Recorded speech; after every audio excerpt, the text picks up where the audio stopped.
que la traduction nous entend? Oui, oui, oui, je t'entends. Merci, Ali. Allez, on y va. Qui veut démarrer? Vas-y, je t'en prie. Mélanie. Bonjour Ruben.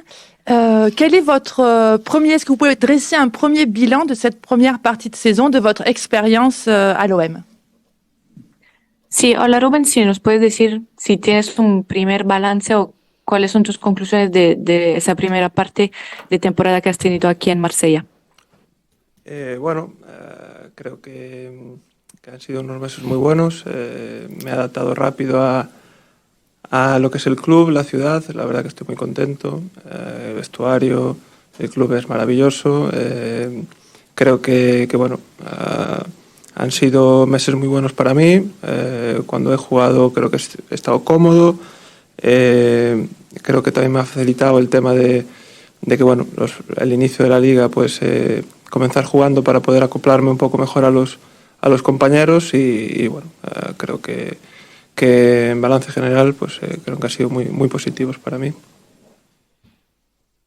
Alors, ça a été des bons mois. Honnêtement, je me suis bien adaptée au club, à la ville. L'ambiance est formidable, que ce soit le club ou les vestiaires. C'est vraiment très bon pour moi. Quand je joue, je me sens bien, honnêtement. Je pense que ce fait d'avoir joué aussi au début de la Ligue 1, au début du championnat, m'a aidé à m'intégrer à l'équipe, avec mes coéquipiers. Donc, un bon bilan, un bilan positif pour cette première partie de saison. Xavier. Ouais, bonjour Ruben, pour rebondir sur cette question, même si vous l'avez abordé un peu après Monaco, globalement, comment vous gérez ce statut de remplaçant de Paul Lopez qui est performant? Voilà, au quotidien, comment vous faites? Et à côté de ça, quand vous jouez, vous êtes performant aussi, donc voilà, comment ça se passe pour vous? Sí, ya hablaste de eso un poco después del partido contra Mónaco, pero ¿cómo vives este papel de suplente de Pau que tiene muy buen rendimiento, pero también cuando tú juegas bien? Así que ¿cómo vives la situación? Tenemos una relación fantástica, eso es lo primero. Ya nos conocíamos, creo que ya lo dije alguna vez antes de, cuando llegué aquí. La competencia creo que es buena para ambos. Además viene Simon todos los días a entrenar y pisando fuerte por detrás, que también nos hace estar muy atentos. Entonces creo que eso es lo bueno, ¿no? Que en este caso Pau está jugando más y más a menudo, está haciendo una grandísima temporada y yo tengo que estar preparado para cuando me toque jugar como el otro día para hacer buenas actuaciones y ayudar al equipo. No tengo ningún problema, estoy encantado, llevo apenas 5 o 6 meses aquí y la verdad que lógicamente quiero jugar todos los fines de semana, pero creo que esta competencia que hay en el día a día, ¿no? En la portería, creo que es buena para mí, para Pau y para Simon. Alors, tout d'abord, je veux dire qu'on a vraiment une très bonne relation, on s'entend vraiment très bien, on se connaissait déjà avant, je l'ai dit quand je suis arrivée ici. Je pense que cette concurrence, elle est bonne pour nous tous, que ce soit moi avec Pau, mais il y a aussi Simon qui pousse beaucoup à l'entraînement, donc c'est vraiment positif, il faut vraiment qu'on soit toujours attentif. C'est sûr que lui, il joue plus souvent, que Pau joue plus souvent, qu'il a fait vraiment un très bon début de saison. Mais voilà, moi j'essaie toujours d'être prêt, comme l'autre jour s'il y a besoin que je joue pour pouvoir être le plus performant possible. Mais honnêtement, ça me pose pas de problème. Ça fait juste 5 mois que je suis ici. Après, c'est logique que j'aimerais jouer tous les week-ends, mais voilà, je pense vraiment que cette concurrence nous tire vers le haut. Nico. Oui. Qu'est-ce que de ta position de gardien de but, tu peux nous dire sur Alexis Sanchez, à la fois de ce que tu lui vois faire en match, mais aussi à l'entraînement?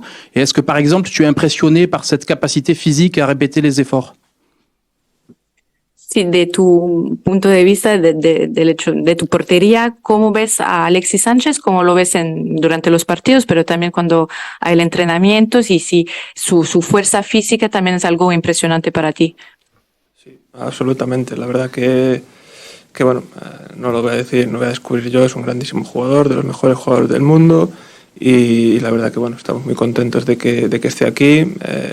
Personalmente, desde el primer día que llegó me impresionó un montón en los entrenamientos, no solo en el aspecto físico, sino mental, cómo trabaja, lo que nos ayuda desde su experiencia y yo creo que es fantástico, ¿no? Lo comprometido que está con el equipo.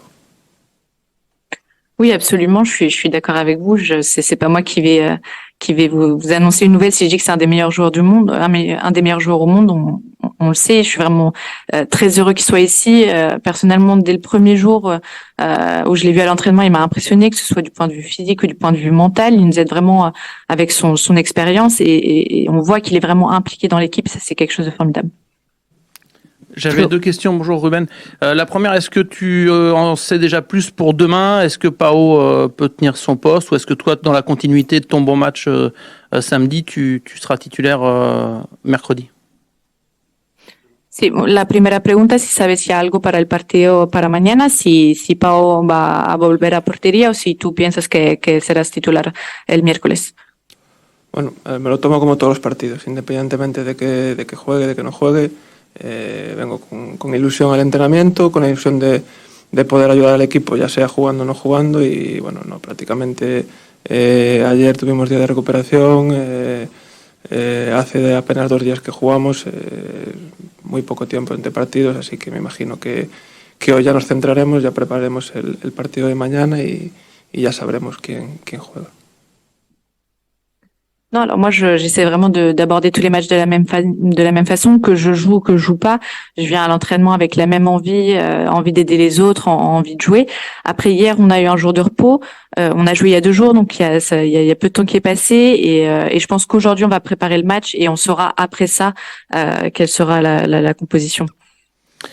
Et l'autre question, est-ce que tu vois, comme on dit, un mano à mano avec Lens qui se dessine ou tu penses qu'il y a encore danger avec des équipes comme Monaco ou Rennes qui sont derrière? Voilà, on a le sentiment que pour la 2e place, derrière le PSG, Lens et Marseille vont lutter jusqu'au bout. Est-ce que c'est aussi le sentiment que tu as, toi?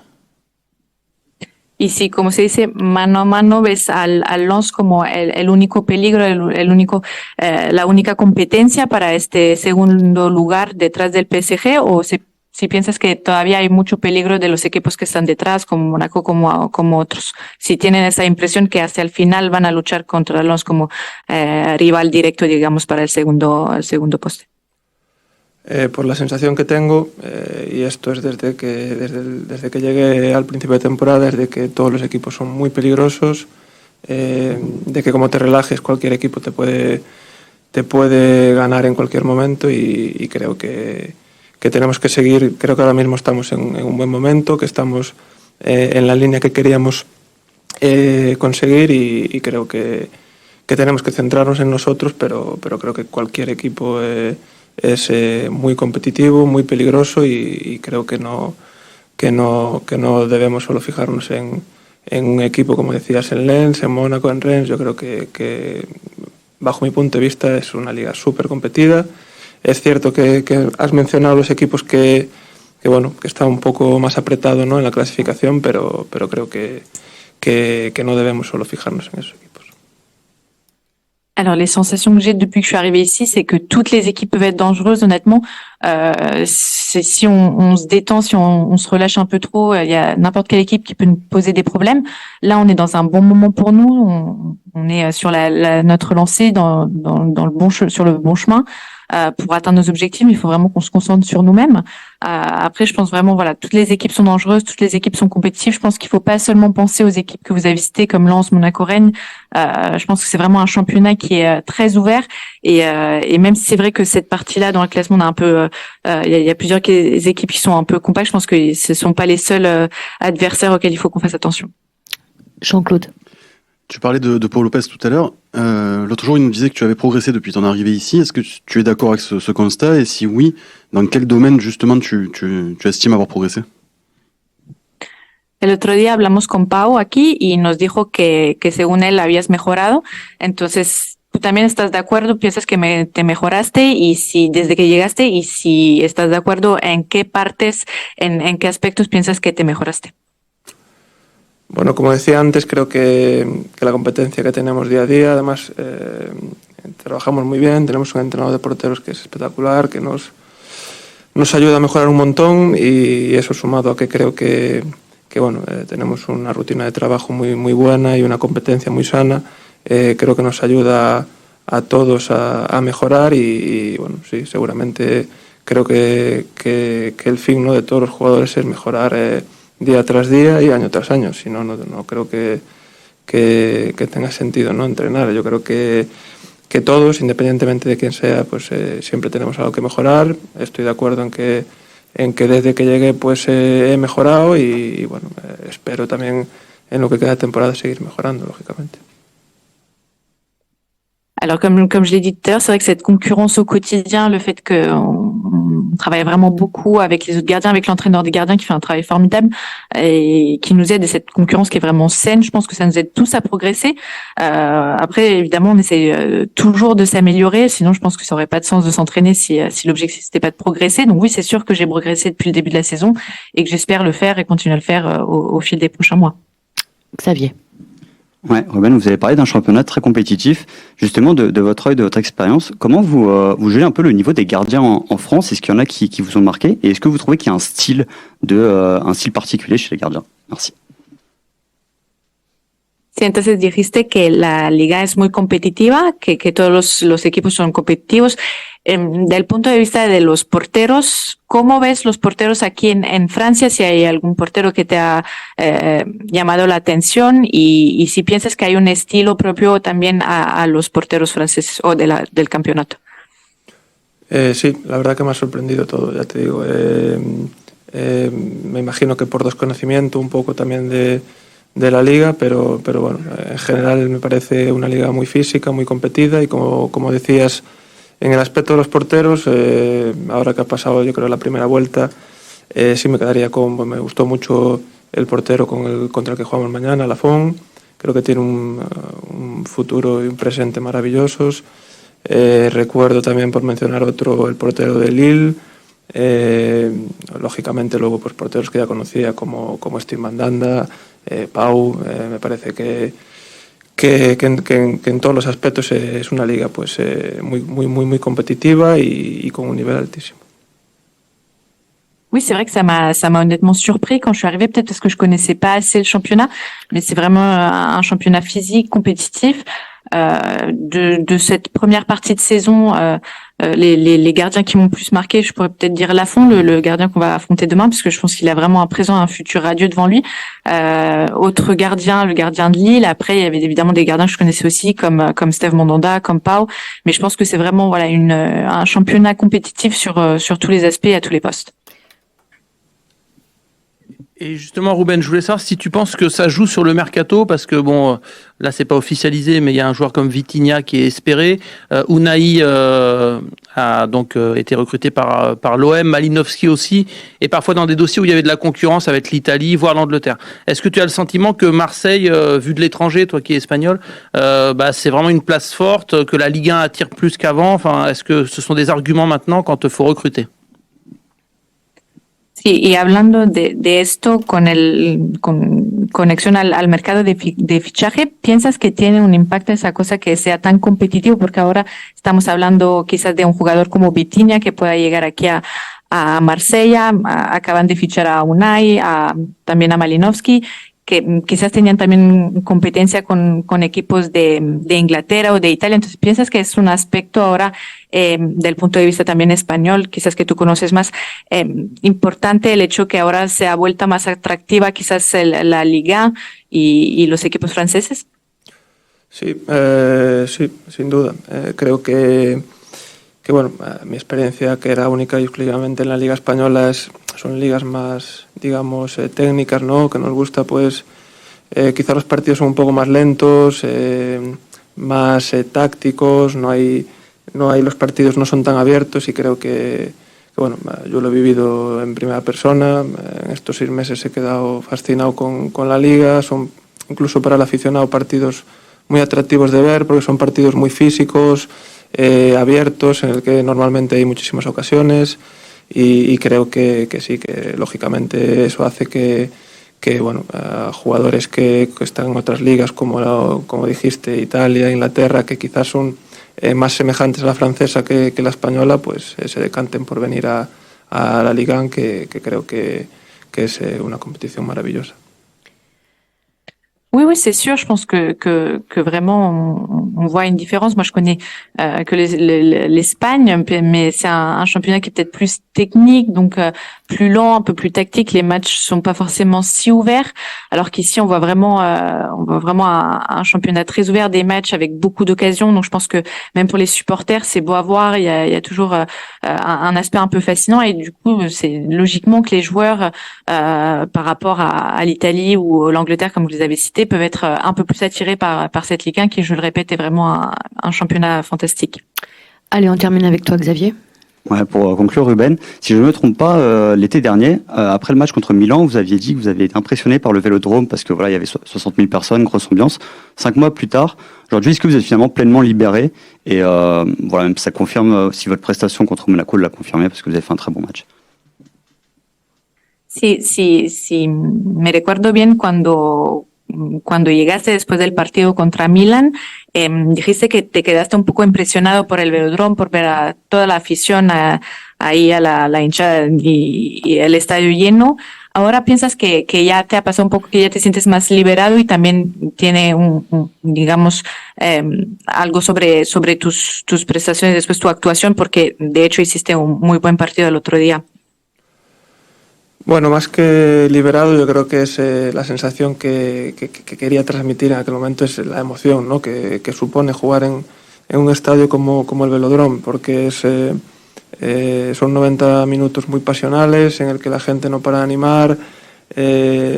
Como rival nunca viene, pero imagino que es un partido muy incómodo de jugar, y como local es una maravilla. Así que lógicamente siempre que jugamos en casa yo creo que tenemos un plus, que es la afición, lo que aprieta el estadio, 90 minutos que a cualquier equipo se le hacen larguísimos, y bueno, yo creo que eso para un equipo como nosotros es fundamental, y nos hace pues sacar muchos partidos adelante.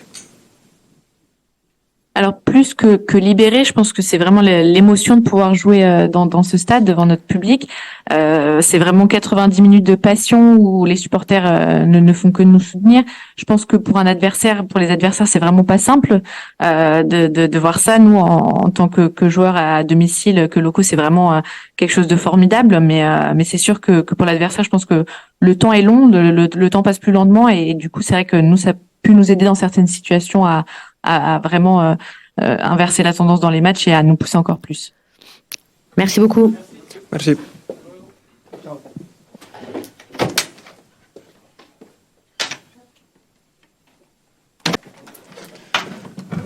Ciao Alessia, come stai?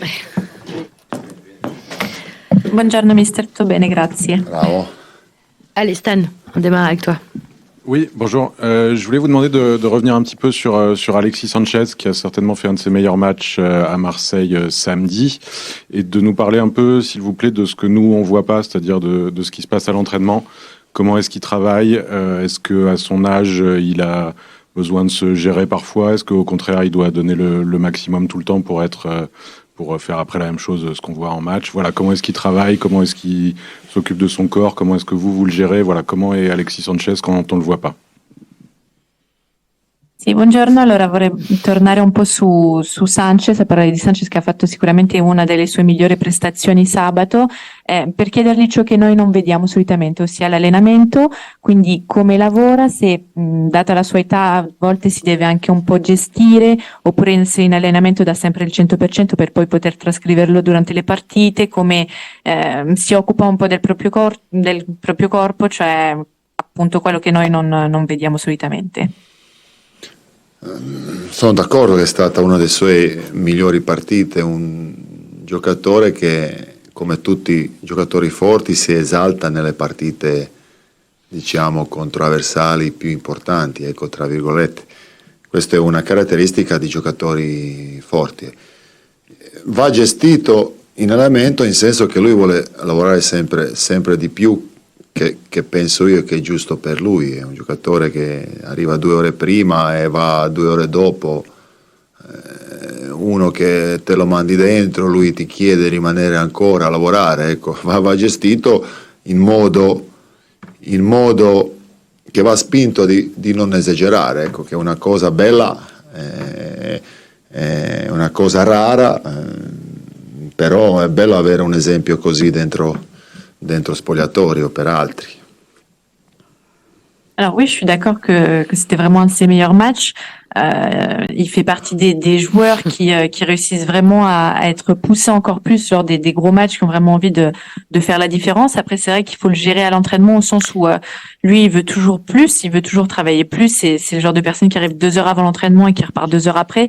Même quand on fait les entraînements, il veut toujours rester plus, il veut vraiment bosser dur. Donc c'est bien, c'est quelque chose de vraiment rare aussi d'avoir ce genre de comportement dans un groupe, dans un vestiaire. Mais après, il faut faire attention aussi à que ça soit pas trop, que ce soit pas dans l'excès, qu'il n'exagère pas. Mais c'est clairement un bel exemple pour ses coéquipiers. Jean-Claude. Bonjour.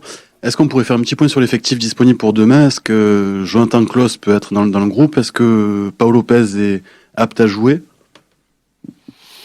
Sì, una domanda sulla rosa, quindi se Klaus sarà parte del gruppo, sarà tra i convocati, anche se Paolo Lopez può tornare a giocare.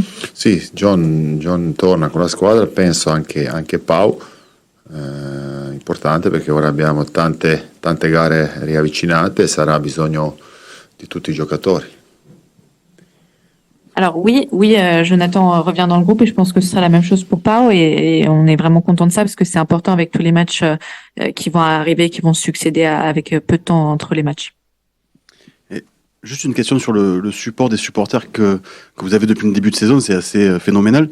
Mais demain à Nantes, ils sont interdits le parcage visiteur sera fermé. Est-ce que ça peut être jouer contre votre équipe ou en étant habitué justement à évoluer aussi bien à l'extérieur qu'à domicile devant vos supporters, de ne pas les avoir demain soir? Est-ce que ça peut être embêtant pour vous? E l'altra domanda sul sostegno dei tifosi, siete abituati ad avere veramente sempre lo stadio pieno, ma domani la trasferta è proibita, quindi non ci sarà il settore ospiti aperto. È qualcosa che può essere negativo per voi, che siete abituati a essere sempre seguiti dalla squadra anche in trasferta? È qualcosa che può avere un'influenza?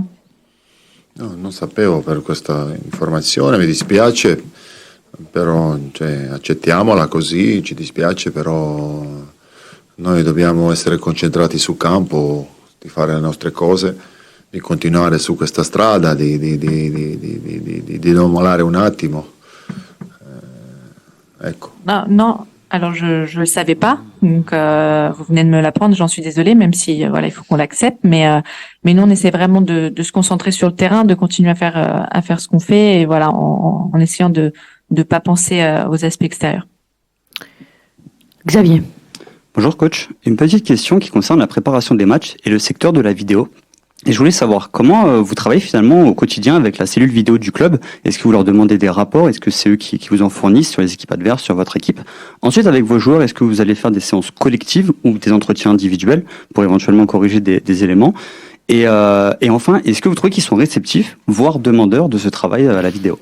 Merci, désolé pour...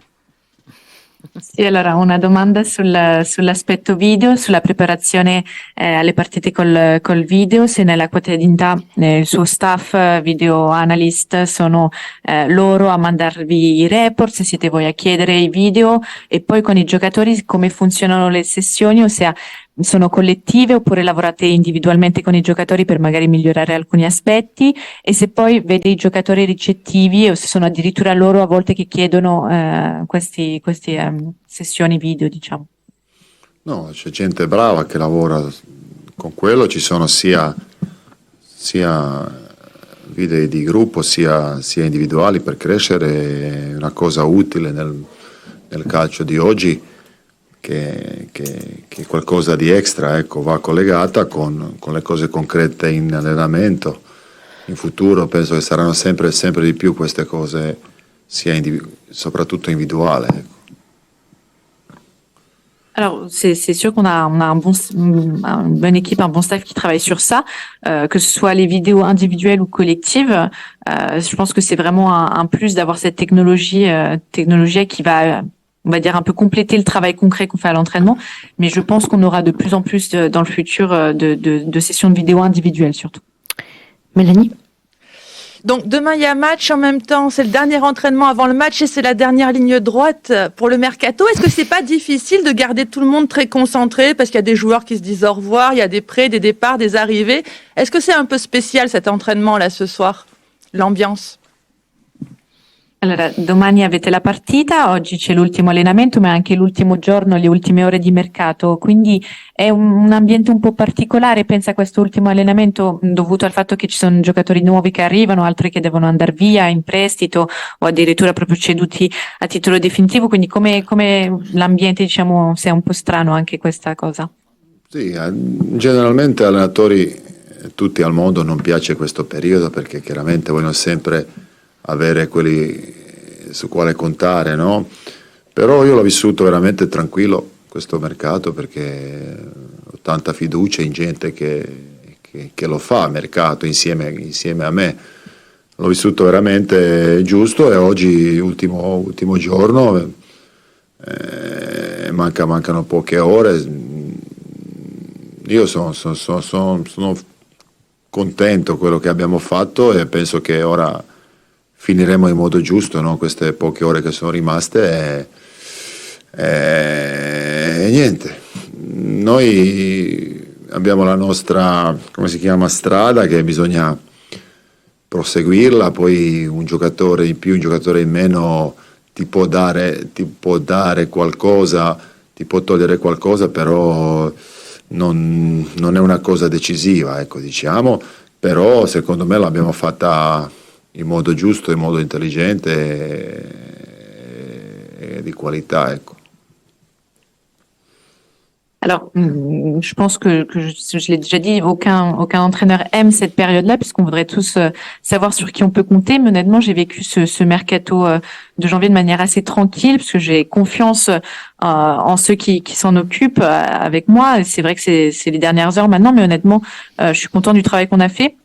Il faut maintenant qu'on finisse bien ce mercato, mais nous on essaie vraiment de suivre notre chemin, de continuer comme ça. C'est vrai qu'il reste peu de temps, mais un joueur en plus ou en moins, honnêtement c'est vrai que ça peut donner ou enlever un peu, mais je pense que c'est pas décisif et voilà, maintenant c'est pas ça qui change les choses et comme je l'ai dit, on a fait un bon travail jusqu'ici de manière intelligente et de qualité. Flo. Oui, justement, coach, je voulais vous parler de Unai qui a été officialisé par l'OM. C'est pas une rumeur, hein, donc il est avec vous maintenant. Quel est votre sentiment sur ce recrutement et dans quel vous avez quand même un système de jeu qui est assez figé, enfin assez clair. Est-ce que vous le voyez plutôt dans les deux milieux relayeurs devant la défense ou plutôt justement en soutien de l'attaquant? Quel est pour vous son poste idéal? Allora, volevo chiederle appunto di un nuovo giocatore, di Unai che è arrivato ufficialmente, cosa ne pensa quindi di questa mossa, di questo giocatore, e poi lei ha un sistema di gioco molto chiaro, quindi lo vede più magari come centrale difensivo dietro alla difesa oppure più come un sostegno agli attaccanti, quindi magari proprio dietro alle punte o alla punta? È un giocatore di talento, c'ha qualcosa nei suoi passaggi, nei suoi modo il suo rapporto con la palla, no? C'è qualcosa di particolare, di qualità che mi piace. Ecco. Lo abbiamo seguito anche prima di mondiale, perché lo abbiamo visto fare le cose interessanti in passato.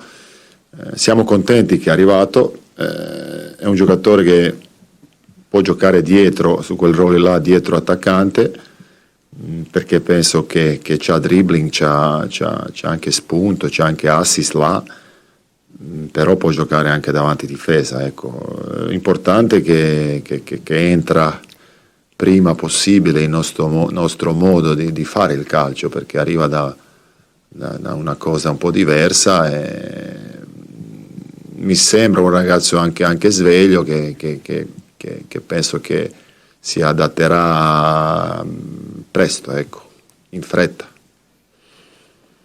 Alors c'est un joueur de talent, honnêtement il a des passes, même un rapport au ballon on va dire qui est singulier, qui est vraiment de haute qualité. C'est un joueur qu'on a suivi pendant certains moments, on le voulait, même avant la Coupe du Monde il avait fait des choses intéressantes, donc on est vraiment et je suis vraiment heureux qu'il soit ici.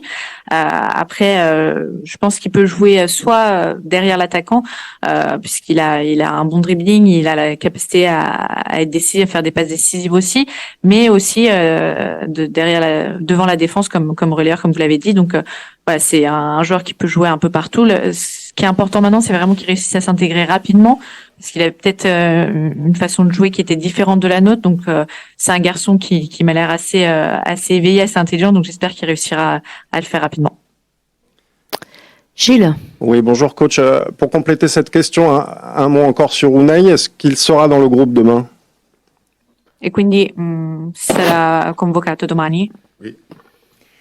Et ma question, est-ce que vous pouvez nous confirmer que vous espérez la signature de Vitinha dans les dernières heures de ce mercato, et qu'est-ce que vous pouvez nous dire sur ce joueur? E altra domanda, se può confermare che state aspettando la firma di Vitinha nelle prossime ore e cosa pensa di questo giocatore? Di nomi non posso dire niente, stiamo lavorando di portare un attaccante, manca poco, speriamo di finire in tempo. Io penso che si farà, anche se non si farà non è un problema. Alors je peux pas vous donner de nom en particulier, mais c'est vrai qu'on aimerait recruter un attaquant. Donc là il manque peu d'heures. On espère que ça va réussir à se faire, mais même si ça ne se faisait pas, ce sera pas grave. On fera avec ce qu'on a. Pardon.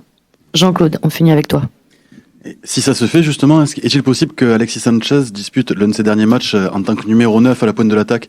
Est-ce qu'avec l'arrivée d'un attaquant, vous pourriez l'utiliser un peu plus bas, comme on en avait déjà évoqué la possibilité? E se dovesse arrivare quindi un attaccante, potrebbe essere una delle ultime partite di Sanchez come numero 9, come punta, o quindi potrebbe esserci un altro giocatore e lui diventare diciamo un secondo attaccante, quindi giocare un po' più basso, come già ne avevamo parlato una volta. Ma dipende anche di tipo di giocatore. Se attaccante è quello fisso che può giocare solo centrale è una cosa, se arriva un attaccante che può giocare anche magari dietro, uno più mobile è un'altra cosa. Possono giocare insieme, però possono anche non giocare, perché c'è anche altra gente importante qua e vedremo durante l'anno. Avremo bisogno di tutti, ecco, perché vogliamo andare forte ogni gara, e ora concorrenza si fa più seria, che è una cosa che deve essere stimolante, ecco, per i giocatori, perché alla fine si vince, si perde tutti insieme. Alors, ça dépend du type de joueur qui arrivera, puisque si c'est un attaquant qui arrive comme avançante en point fixe, évidemment que ça sera différent d'un joueur qui est plus mobile, qui peut jouer à différents postes. Donc voilà, ça dépendra un peu du type de joueur qui arrive. Après, ce sera possible de les voir peut-être jouer ensemble, mais aussi de n'en voir qu'un ou aucun, puisqu'il y a d'autres joueurs, il faut pas les oublier, il y a d'autres joueurs importants pour cette partie offensive. Donc ça dépend. Il faut vraiment là qu'on pense au fait qu'il y a beaucoup de matchs qui vont arriver. Nous, on veut vraiment donner le maximum à chaque match, et donc la concurrence se fait chaque jour un peu plus intense. Et ce qu'il faut pas oublier, c'est qu'on gagne et on perd tous ensemble. Donc il faut penser surtout au collectif. Merci beaucoup. Merci.